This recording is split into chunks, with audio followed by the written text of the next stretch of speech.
The popular view of the Great War of 1914 to 1918. Waves of foot soldiers going over the top, out from their trenches into no man's land and a hail of machine gun fire. But for most of the time, trench warfare on the Western Front was a much more static affair. Only the select members of the new Royal Flying Corps, later rechristened the Royal Air Force, were free to rise high above the battlefield. In their fragile aircraft of wood, wire and fabric, they fought the enemy in single combat and at close range. Among the new inventions appearing on the battlefield was the cine camera. It was big and heavy and had to be cranked by hand, but it captured a vivid record of events. For the first time in history, audiences at home could share in the experience of war. This program uses the film and sound archives of the Imperial War Museum to create a first-hand impression of life and death on the Western Front.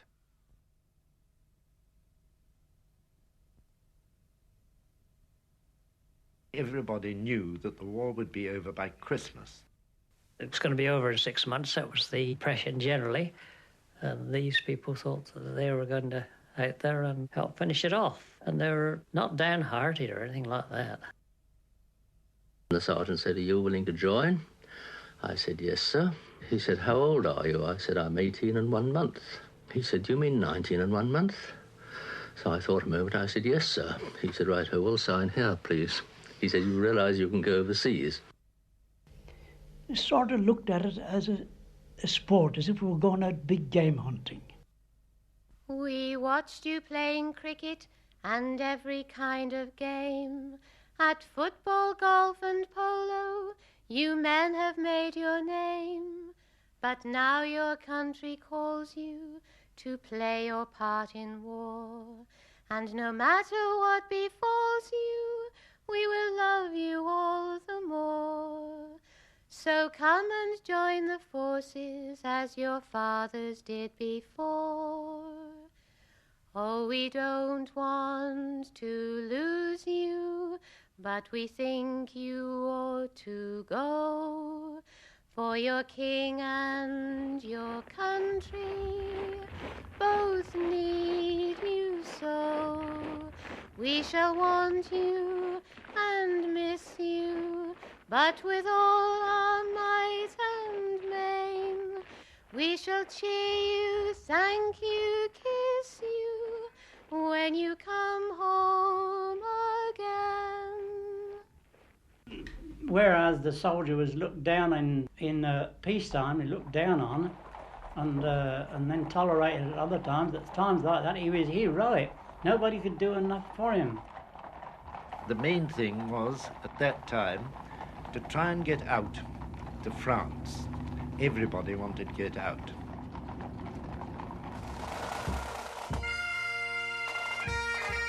We had two bands with us. We had a pipe band of 8 pipers, and we had a brass band. We could march miles out behind the pipers. When we went to France, I think they thought they were going on that fortnight's holiday. You were never told where you were heading for. The only thing was that you knew that you were travelling east. We had to go out and reconnoitre this village down in the valley, and if there was no opposition, or very little opposition, we had to go through and dig in on the other side. About a yard in front of the trench, you would throw your earth there, and you would dig down about 4 feet. You call the back of the trench the paradox. You call the front of the trench the parapet. On the paradox side, you would dig down for another 18 inches to 2 feet, thus leaving a shelf which was called the fire step.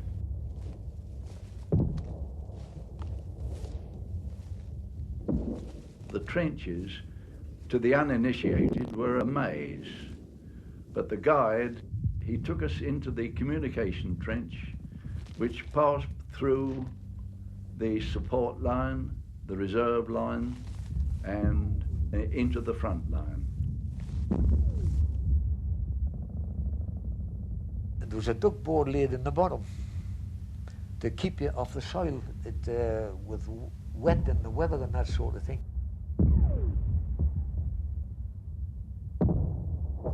Everybody walked along the duck board, one behind the other. That's the way you went into line.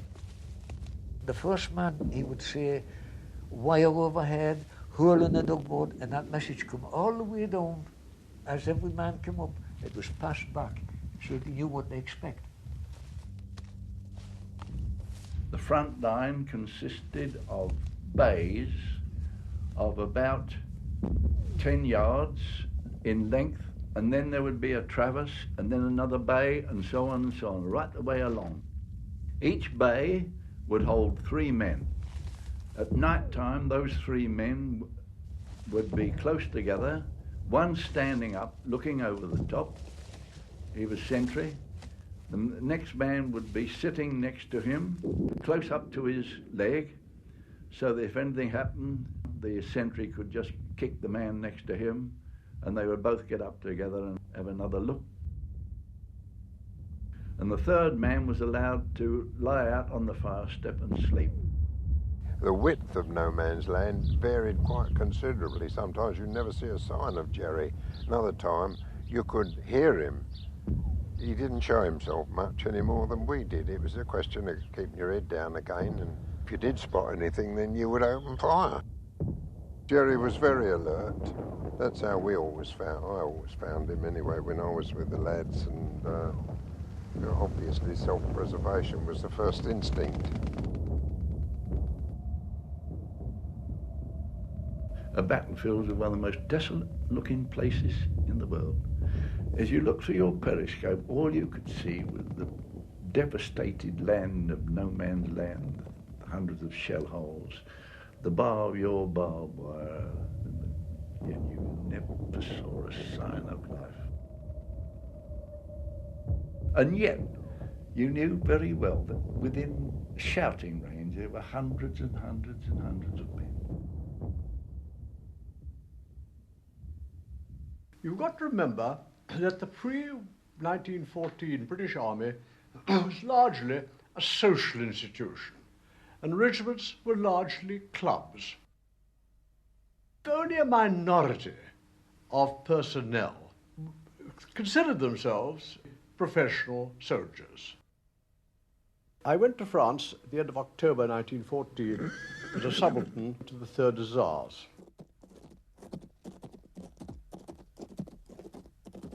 We were constantly employed as dismounted cavalry to take over trench lines, usually for a short time before infantry became available.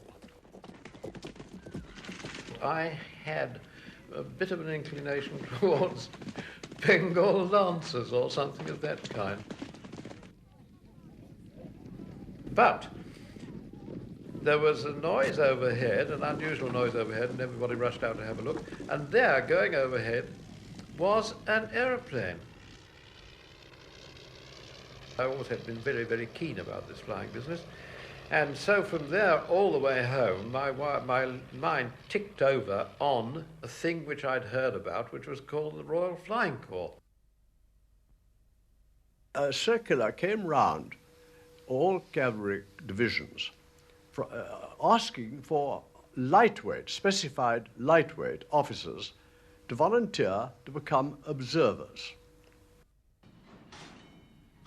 The Royal Flying Corps was a very exclusive corps that frightfully hand-picked people in it, and the only people who could get into the Royal Flying Corps were people who were seconded from the regular regiments, and not only that, from the better class of the regular regiments. And so that was that. But I did pick up from the chap. Did I know anything about airplanes? I had to admit that I didn't. If I had known something about airplanes, they might have had two thoughts about it.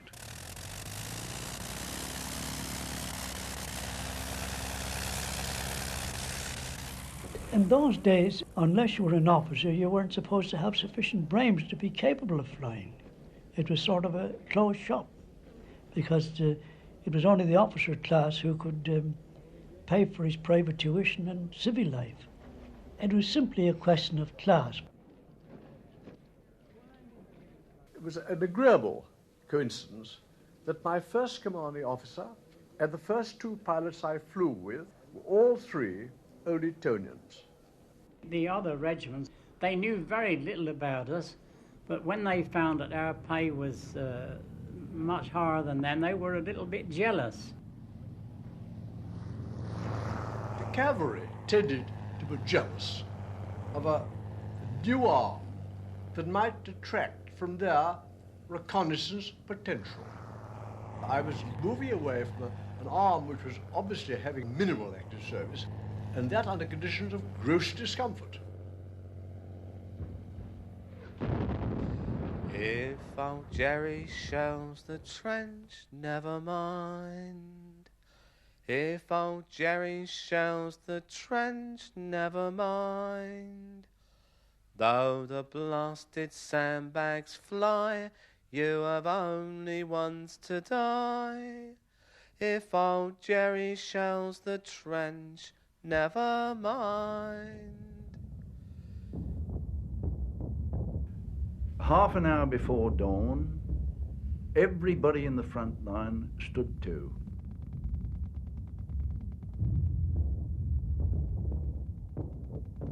The sentries would be now, as soon as it became dawn, would be looking through periscopes.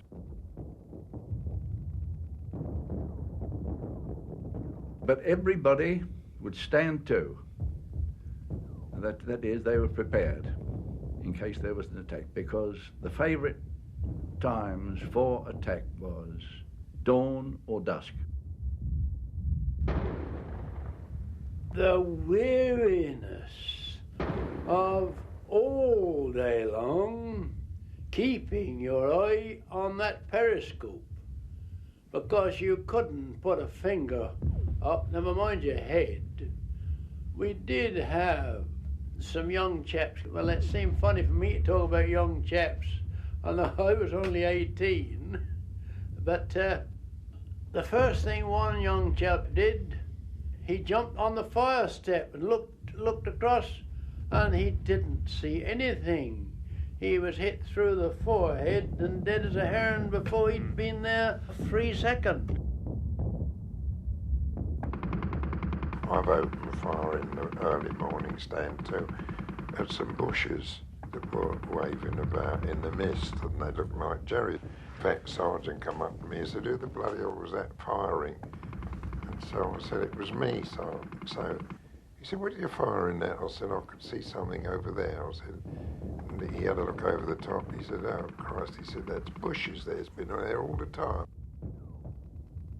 After stand 2, there would be perhaps 2 or 3 sentry groups in the whole company's front, and the rest of the men would see about having their breakfast. People in England thought you were fed on the best, but to my opinion is the nearer you got to the enemy, the less you got. You were paid less, and the food came through too many people's hands before it got to you. And often, when you woke up, there would be a tin of biscuits in the middle of the billet. And when that was your lot. Sometimes you just had hard biscuits. They said there were meat in them. I eat a lot because I had good teeth, but the poor fellas that couldn't. You could always get an abundance. And you could always get an abundance of cheese, Canadian red cheddar. And they had what they called tickler's jam. And you could get plenty of that. You'd open a tin of that and spread it on the cheese and eat it. No bread, so you eat that. Tickler's jam, it was well known in First War. Oh, oh, oh, it's a lovely war. What do we want with eggs and ham when we got bags of Tickler's jam? As soon as Reveille is heard, we never get out to bed. Oh, we never get up till the sergeant brings our breakfast up in bed. Oh, oh, oh, it's a lovely war. Well, what do we want with eggs and ham when we got bags of Tickler's jam? Halt, right, left, turn, what do we do with the money we earn? Oh, oh, oh, it's a lovely war. One of the things that you would find in every bay was a miniature fireplace. Always on the reverse side, on the Parado side of the trench, was a little fireplace where you used to have a brew up. Each man prepared his own breakfast. He'd already drawn his water from the sergeant. You put that on the hobs, and then you would light your chips of firewood under there and boil your water. When the water was boiling, you put your tea and sugar in there.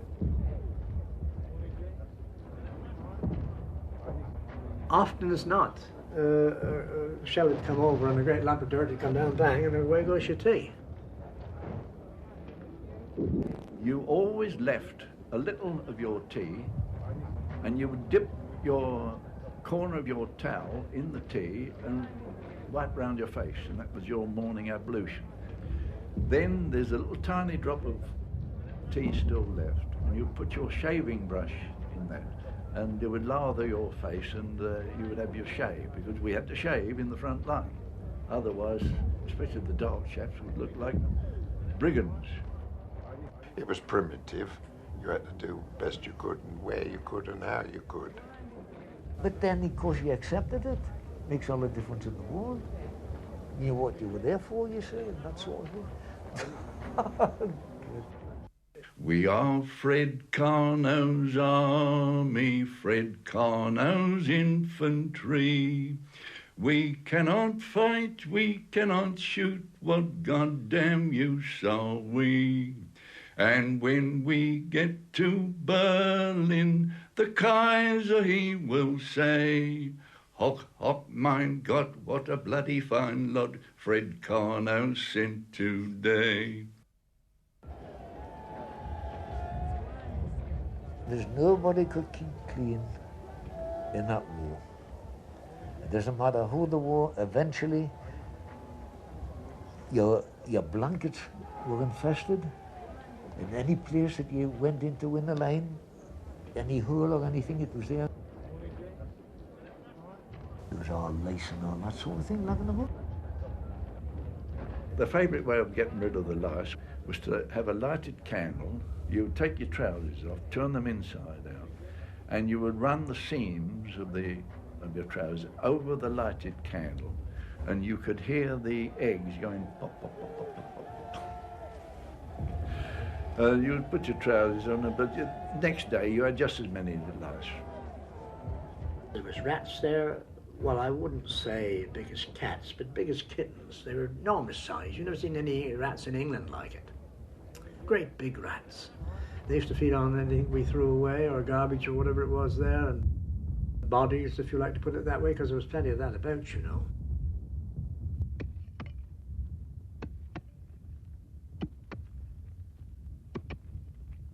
There was always a repair job to be done. You see, the trenches, especially in wet weather, the sides were always giving way. Deep dugouts were mostly German. But ours was smaller. And you used to dig yourself what they call a foxhole. It wasn't until we captured the German lines that we knew what real dugouts were. We came across dugouts that were 30 feet deep, and you could shell them till the cows came home and they would laugh at it. It's like as if our side was only there temporarily to go on, and the Jerry's was dug to stop. When we were relieved, we'd be marched back to billets. First thing you would do would be to flop down and go to sleep. The next morning would be devoted to cleaning your rifle and then cleaning yourself, because you were always muddy or dirty. You'd brush your clothes or dry them off the best way you could, clean your boots, in other words, smarten yourself up. If there was any villages around, that was where you went down, and that's where you bedded down. And that was where most of these boys learnt a little more about life than they would ever have done in normal civil life. Every town of any size at all had its house of entertainment, which I believe is called a brothel. So people gathered, although they were young in years, it wasn't long before they were quite worldly wise men. Oh soldier, will you marry me? Oh no, my pretty fair maid, that never can be. For I've a wife at home in my own country, 2 wives and the army's too many for me.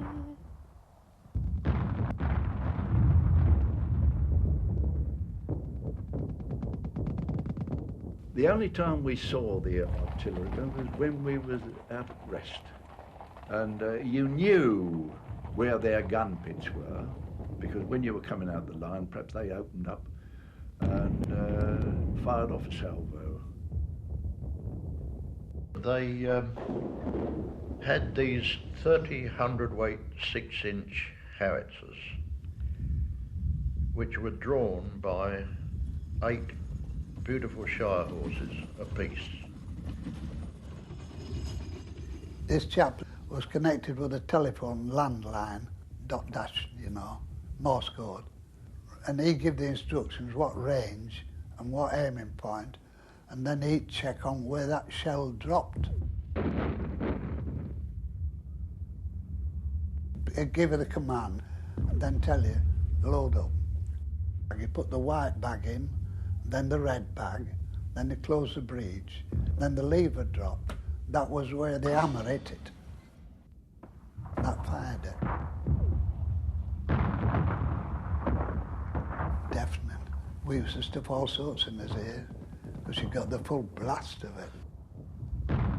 If you stood in way of it, it'd knock you out.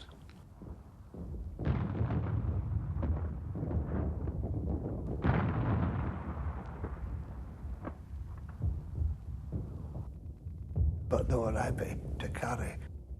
The shells were different colours for different things.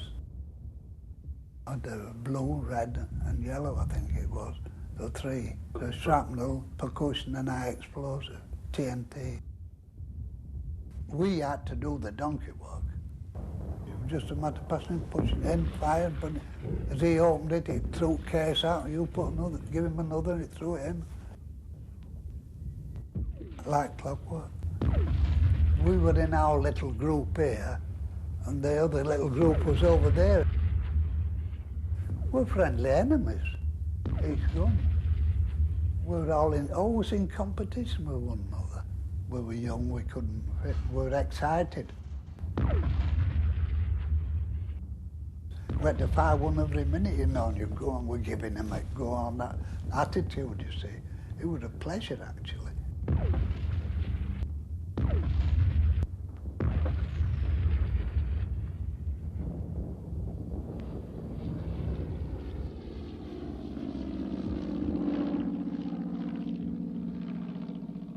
I knew what war was like. I had seen death, too much of it. And also I did know that flying, it would soon be over if you'd come to the end of your life. You didn't have to sleep in mud, night after night, day after day. But I think the main reason was that I very much wanted to fly. Our training was pretty sketchy because, after all, at that period, everything, including flying, was frightfully experimental and tentative. There, for the first time, I really saw an airplane, close to, handled it, touched it, and all that sort of thing. We had a proper dual control machine which had the complete controls in the pupil's seat. And during the course of instruction, one had a certain amount of instruction in the dual control machine and a certain amount of instruction in the non-dual control machine. There was a fitter and a rigger on each aircraft who worked on that aircraft alone. And then we used to go down to the workshops and be trained in rigging and sail making, and those who were for engines used to go to the engine shops and had training on the engines. The formula for starting up an aircraft was very precise. You got the officer in the cockpit, and when he was ready, you would say to him, petrol on, switch off, suck in. Well, then you'd turn the propeller a few times so as to get a charge into the cylinders of the engine, and you would say to him, contact, sir. He would answer, contact, and he would switch the thing into contact. And then you'd hold it with two hands and give it a tremendous swing.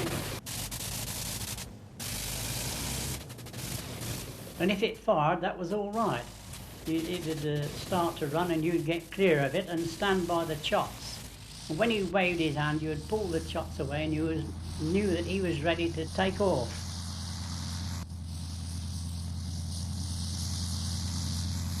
Engine failure taking off was one of the great causes of casualties. People tended to try and turn back and didn't put their noses far enough down to get a gliding angle and sideslipped or spun and crashed into the ground. I can remember every minute of that flight as it took off. The engine sort of struggling to get up into the air, and then the pilot throttled back a little and flattened out, and how it went smoothly. And then when he took a turn, a sharp turn, and I could see the ground, and I looked up vertically and I could see the sky. And then we went round, and it seemed as though across the nose of the plane that the world was whizzing round until he flattened out and went straight again. I don't know, there was a terrific thrill to me, the feeling of the plane being flown around. Eventually I did my first solo, which was a terrifying experience, and only after Struggler had left me alone in the machine did I realize that I knew nothing at all about it, and I didn't even know what the controls did. As I was gliding in over the AID sheds onto the aerodrome, I found that I was undershooting. In other words, I was going to hit one of the hangars instead of getting over them. So in my panic, I did what I shouldn't have done. I jammed open the throttle suddenly, but the Lord being on my side, the engine picked up, and I bounced up over that shed. I landed, the undercarriage collapsed, and down I went. It was a bad show to have crashed an aircraft. Major Higgins came running across and he said something like, if you want to kill yourself, you can, but don't kill one of my men. I bought from the local pack of harriers in Sussex 4 couple of hounds. These I took out with me to France. I hunted hare with a most distinguished field, beautifully mounted on their first chargers. I was told I'd be posted to number 5 squadron, and a tender was being sent out for me to take me up there. As we drove on and on, more east, I wondered whether we were going through the lines. But France was a bigger country than I imagined, and eventually we arrived. The duties of the squadron were artillery observation, which was the A and C flight, and offensive patrols, which was the Vickers fighter. We had no distinguishing marks on our aircraft. Now, the Germans hit on a very good plan for marking theirs. They had a big black cross on a white ground, and we had nothing. So our infantry and other soldiers, if there was an aircraft came too low over their trenches, they'd fire at it, whether it was British or German. They did a lot of damage that way, and something had to be done about it.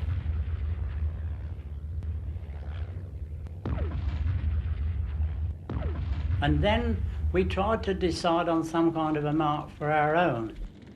Well, the first thing was to put a Union Jack on. They painted Union Jacks on the underneath of the plane and flew up with it, and that just looked like a smudge. And then we painted the target, as we used to call it, what they call the roundel now, and the aircraft was sent up, and the staff officers decided that was a good thing. But while that was going on, we actually sent some men from the Royal Flying Corps into the trenches, and if an aircraft came over, that man would tell the commander of the platoon whether it was German or English.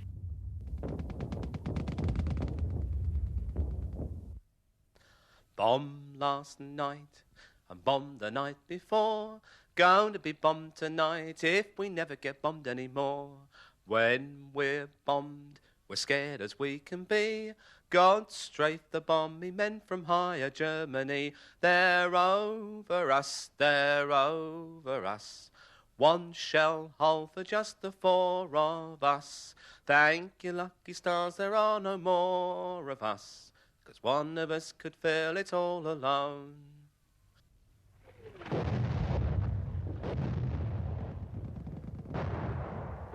Trench mortars, the accuracy of them was simply out of this world. They knew to an inch where our trenches were. At night time, you couldn't judge where they were coming, and you got to stand there and you just prayed.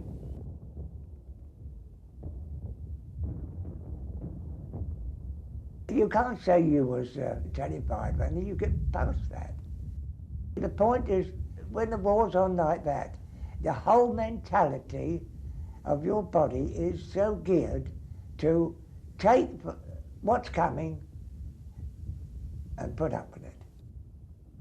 That's why discipline is so essential to any army, because if you hadn't got discipline, men would simply jump over the top and run away, wouldn't they?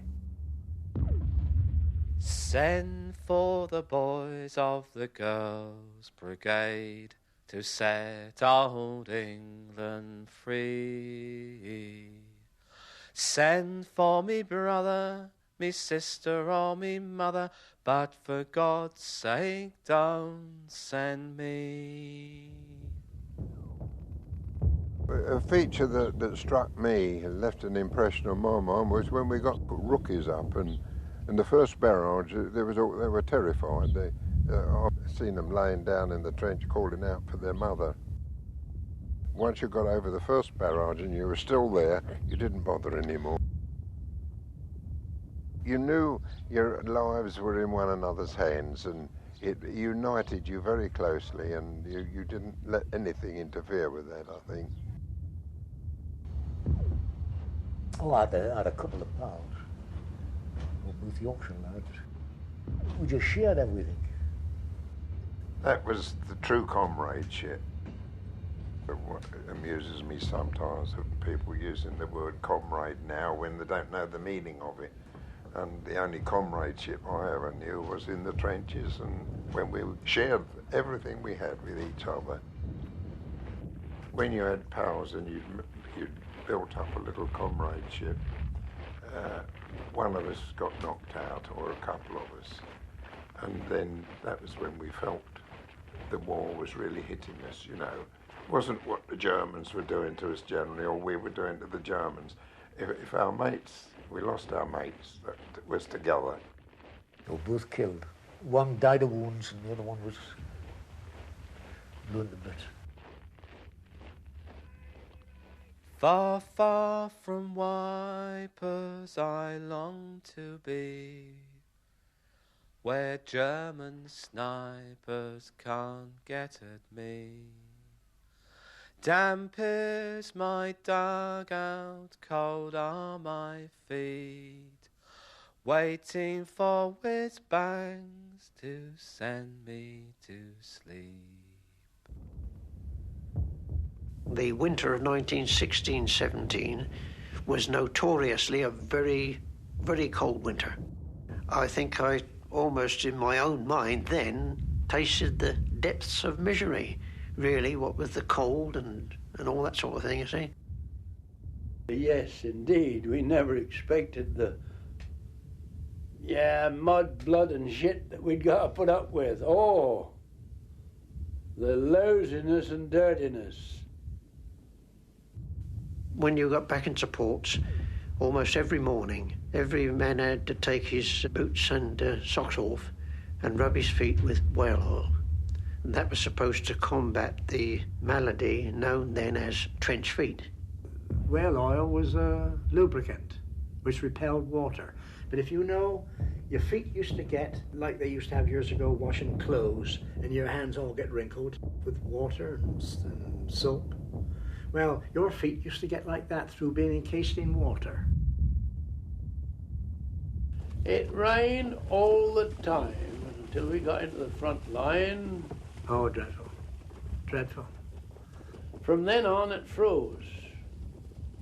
It filled the trenches up. We were throwing the snow out, and the drifts were blowing it back in as fast as we were throwing it out, and the Germans were doing likewise. Not a shot was fired in those 4 days on either side. Of course, I don't think there was a rifle on either side would have fired. Think of me crouching where the worms creep, waiting for Sergeant to sing me to sleep. We used to write letters in the dugouts. Yeah, I always had some field cards, just like a postcard. And everything was written on there. You didn't need to write a letter. I am quite well. I have received your letter. I have received your parcel. I have been wounded. And all you did was to cross out the ones you didn't want. It was censored anyway. It would have been scrubbed out, I think. Your very existence was different to anything you'd experienced before. And the only thing you could speak to your comrades and they understood, but the civilians, it was just a waste of time. There's a long, long trail a-winding into the land of my dreams, where the nightingales are singing under pale moonbeams. There's a long, long night awaiting until my dreams all come true, till the day that I'll be going down that long, long trail with you. We could all sing.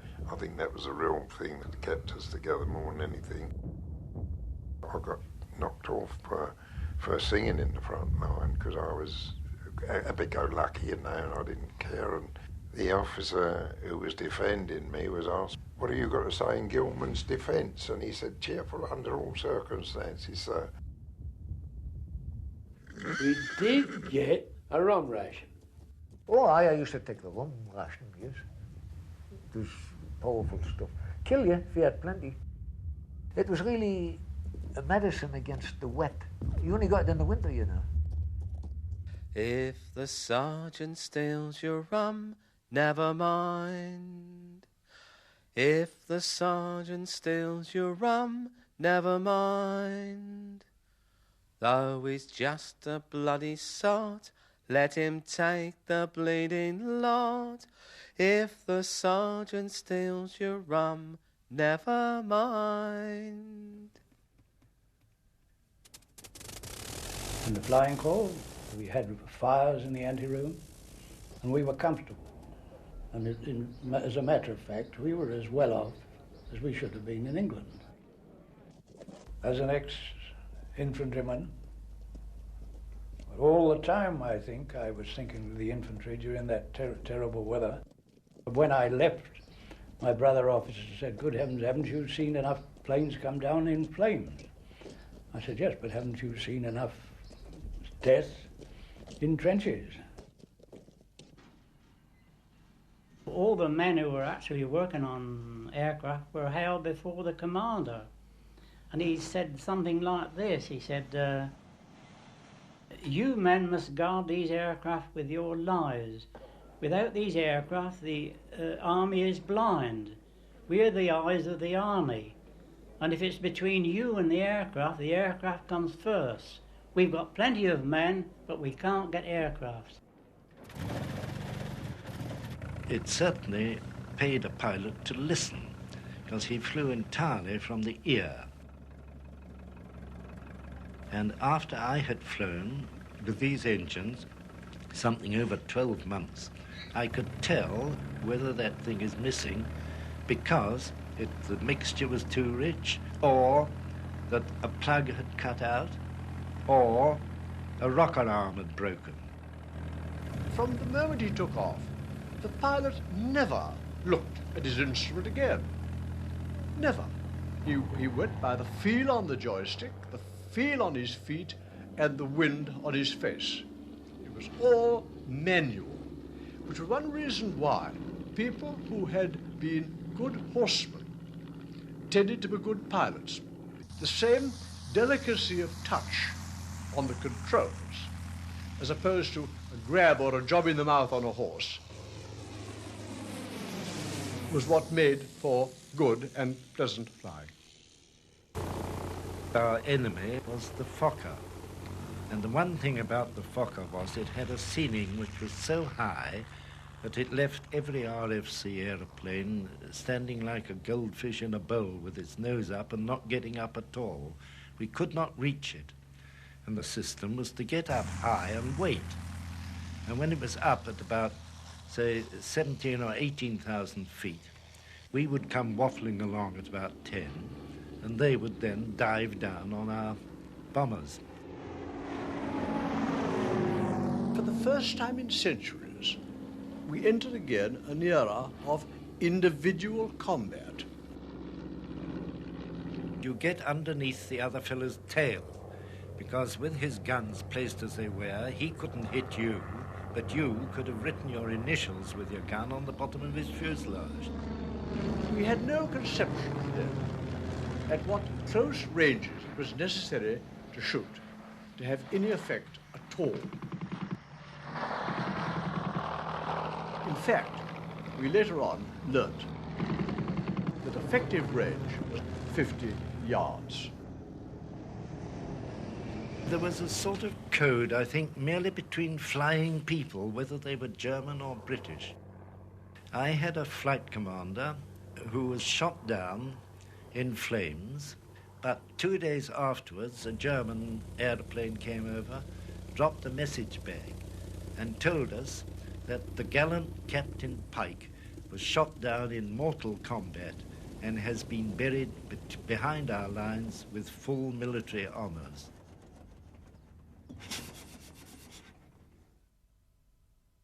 The most difficult duty of a squadron commander, I found, was on the many occasions one had to write to the next of kin to advise them of the death of their sons.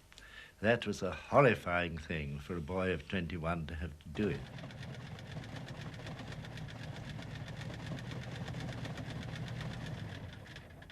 The men in the trenches used to be sorry for the men who were up above, with no means of sheltering from bullets and shells, and quite vulnerable, where on our part we were sorry for the infantry floundered about in the mud in their trenches.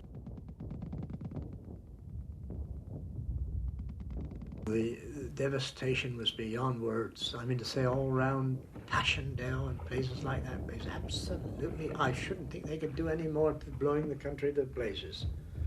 It was just a matter of shallows, and no trenches. It was just a matter of occupying a shallow. I was on Landsmark Station. That was blown to, well, blazes everywhere. All the places, platforms, everything, all blown upside down, but I had a machine gun post on Landsmark Station. That was on the Passchendaele front, which was one of the most dreadful places I think I ever was in. Passchendaele. I want to go home. I want to go home. Whiz-bang Jack Johnson's cold boxes, oh Lord. Don't want to go to the trenches no more.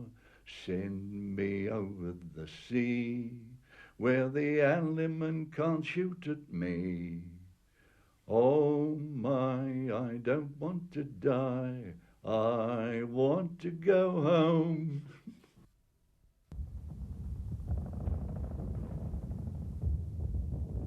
It was a lot of sacrifice, that's all it was. These generals that we had was just the same as the German generals. All they thought about was sending extra men in. They didn't care. I disagreed entirely with the actual conduct of the higher command of throwing lives away for nothing.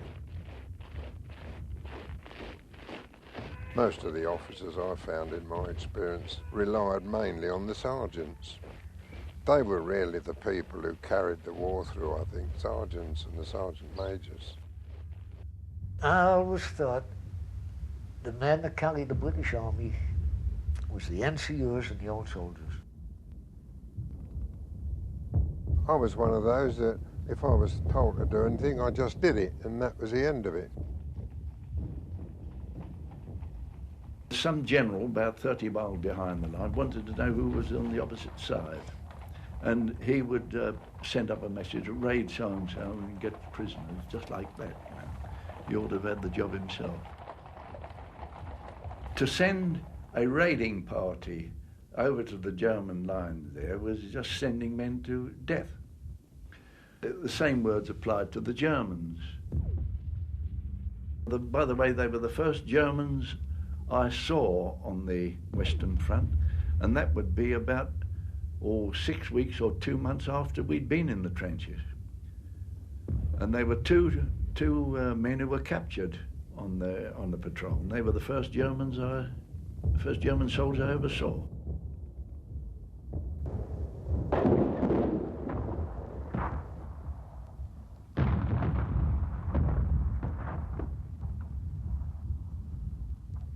Perhaps 100 men would have to take part in this raid.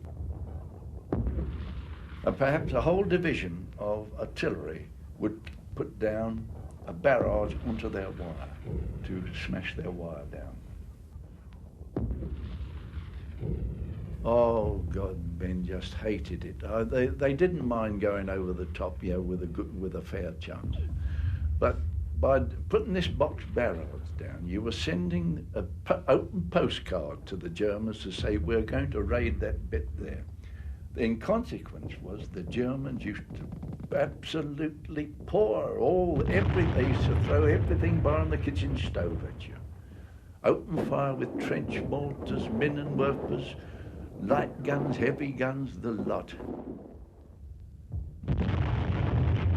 9.2s, they were the heaviest we knew about, and they were murderous things, and they had a terrific explosion. It used to break up into splinters about the size of my hand. That was one of those that sliced my mate's head off alongside of me. It was frustration, I think, more than anything, that they'd lost so many people and made so little ground, and they were starting to wonder why. But there was no feeling of giving up in them. They were just wondering why.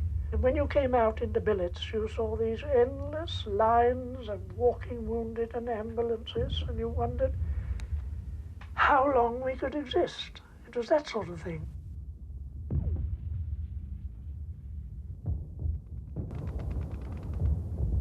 Everyone carried a field dressing on them. Everyone in the regiment. And they either put it on themselves if they were wounded, or put it on a companion. That was the first line of treatment they ever got. And then the stretcher bearers took them over, and then they brought them in as quickly as they could to the first aid post that I'd made in a dugout just 50 yards behind the trenches, actually. And there we did the best we could to them, stopping hemorrhages and that sort of thing. A lot more men died between being wounded and getting to a casualty clearing station or a base hospital simply because there was no blood plasma in those days, you see. And also, your journey was very precarious. A fellow stepped on what he thought was a piece of the road. Well, it was a hole. Well, down he'd go, and over would go the stretcher, and you would be hurled into the road. And so you got so much mud and dirt into the wound that gangrene, that was the trouble. They were frightened, they were timid. They didn't want to go back again anymore at the war. And that gave me an inkling that things weren't very pleasant out there. We used to have a brigadier there. He used to come up in the trenches very often. And his slogan was, "Keep smiling and kill Bosch." On an area of approximately 1.5 acres, I counted over 110 corpses.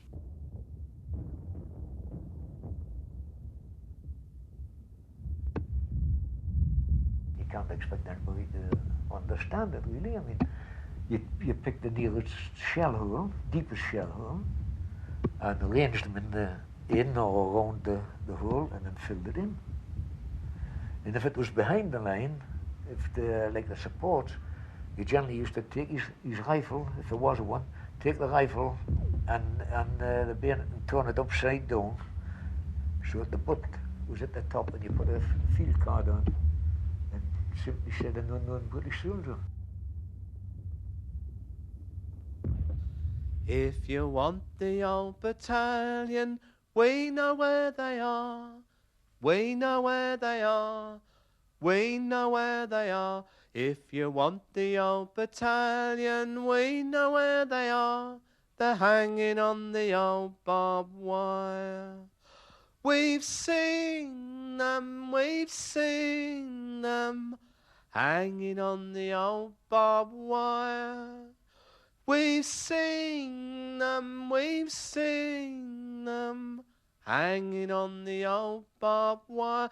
We've seen them hanging on the old barbed wire. You've never smelt a dead body, have you? It turns sweet, sickly. It's worse than incense. And this chap must have been buried on the corner. And the trench had been dug practically past where he was buried. God, it was terrible. There's only two things that I've felt. That person has been buried a long time and partly nearly exposed. And the other one is the smell of fear. Fear's not a smell. Frighten you when you smell it.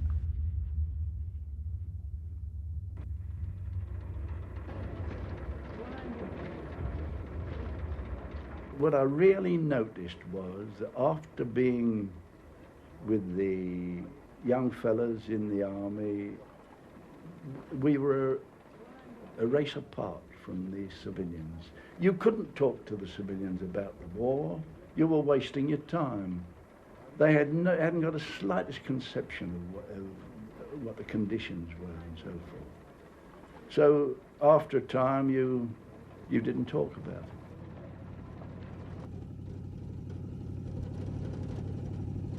They were summoned from the hillside, they were called in from the glen, and the country found them ready at the sterling call for men. Let no tears add to their hardship as the soldiers pass along, and although your heart is breaking, make it sing this cheery song. Keep the home fires burning while your hearts are yearning. Though the lads are far away, they dream of home. There's a silver lining through the dark clouds shining. Turn the inside.